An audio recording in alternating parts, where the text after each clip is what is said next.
प्रहलाद की जो बुआ थी, उसने दुनिया के लोगों ने कहानी गलत गढ़ दी, पूरी कहानी गलत बताई। अगर दुनिया के लोग सही कहानी बताते तो भतीजा और बुआ का संबंध खराब नहीं होता। कहानी गलत थी ना।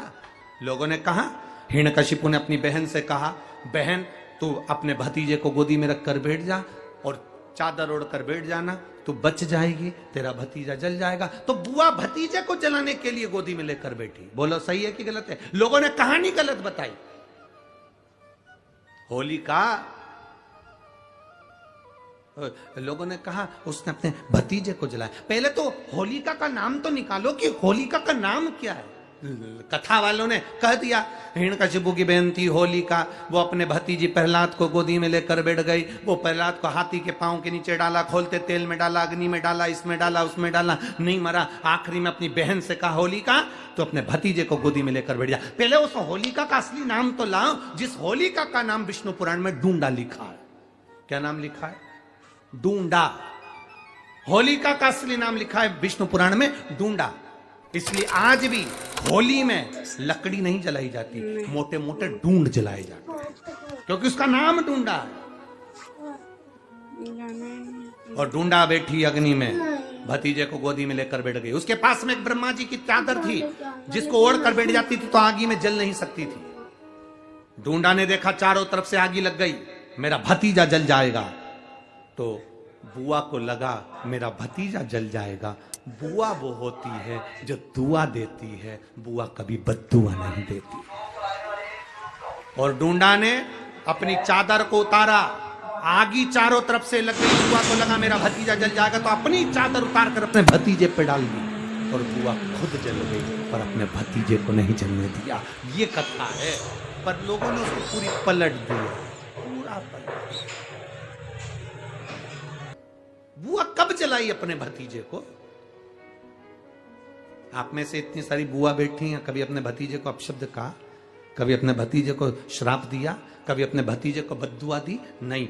जब भी बोलती हो मेरा भतीजा खूब फले फूले, भगवान कृपा करे, मेरे भाई जैसा नाम कमाए, मेरा भैया कितना नाम कमाता वैसा मेरा भतीजा नाम कमाए, तो भतीजे को चाहिए जब बुआ घर में आए तो अपने मम्मी पापा से कहना, पापा मम्मी 2 साड़ी देना, क्योंकि अब मेरी नौकरी लग गई है, मैं कमाने लगा हूं, मैं कमा रहा हूं, इसलिए मम्मी एक काम करना, 1 साड़ी पापा देंगे अपनी बहन को और 1 मैं दूंगा अपनी बुआ को। तो मम्मी कहेगी तू अपनी बहन को देना, बुआ को क्यों दे रहा है? तो कह देना अगर आज मैं दूंगा तो उसके भी भतीजे उसको देंगे। ये हमारे यहां क्रम चालू होना चाहिए।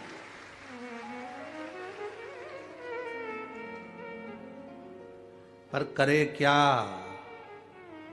4 भाई 1 साड़ी बहन को जब देते हैं पैक करके, पूरी पैकिंग,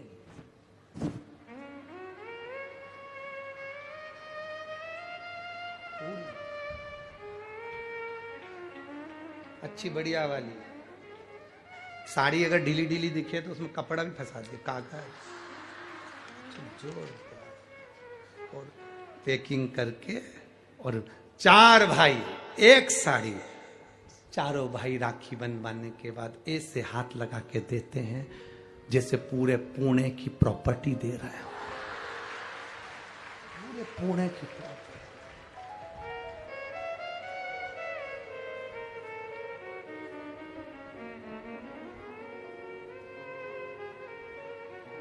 अब किसी ने पूछा कि क्यों रे चारों भाइयों ने मिलके 1 साड़ी दी? अभी हम एक ही तो घर में रहते हैं,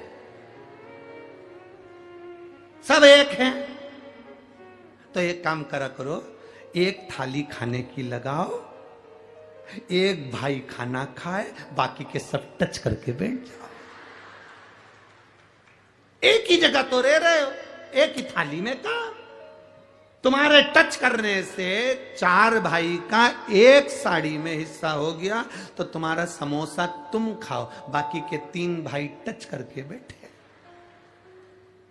पेट नहीं भरा है। अपने को क्या करना? अपन तो अपनी साड़ी ओढ़ो दादा, अब करो क्या उसको? चित्त क्या? विचार करिए जरा, भरोसा अपने भतीजा कहे नहीं देव, बहन बेटी को देने से कभी घटता नहीं है, कभी नहीं घटेगा, जिंदगी भर नहीं घटेगा। क्या घट रहा है?